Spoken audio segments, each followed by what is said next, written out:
It's a great question, and nobody knows, and he's got a week to do it. And the thing is that this coalition, new coalition, has 61 members in it, and that's one above the Knesset majority, 61 out of 120. So all Netanyahu needs to do is just move one member of Knesset from the anti-Netanyahu camp to the pro-Netanyahu camp. So it doesn't look like too difficult of a task, but it is an immense task because they are pretty solid, all of these parties, in their support for the new coalition. As Stephanie has indicated, he's doing all that it takes to prevent this from happening, and we'll know only very close to the vote in the Knesset next week what the balance of power is. He still has a shot at it, but yet he's facing a very stern and very solid block of parties that want to get this through. So it's an open question right now. We don't know where it's going.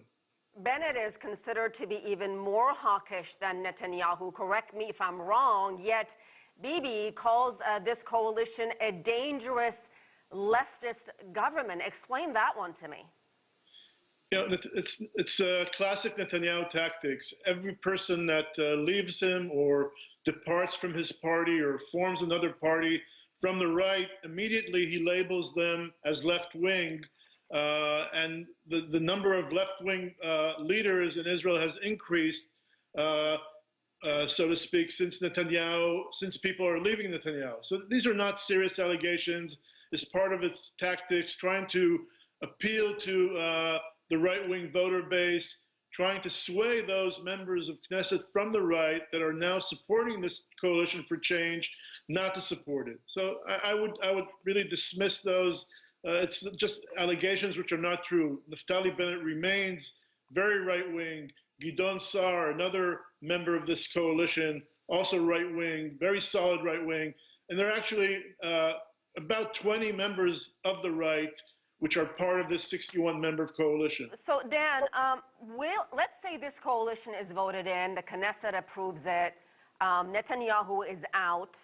Will this new coalition perhaps lower the temperature just a little bit after what we saw with Hamas and that 11-day devastating conflict?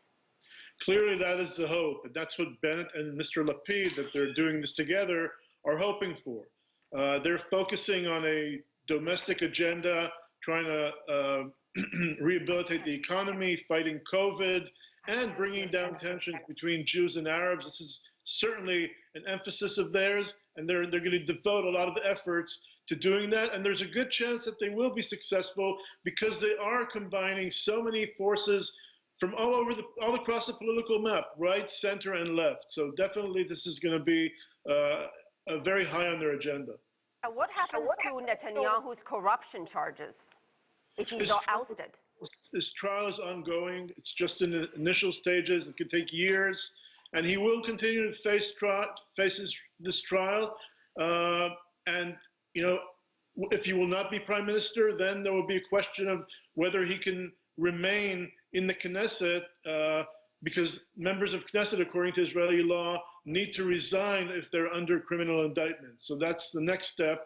But right now, it looks like he's going to go and lead the opposition and try and continue with his trial.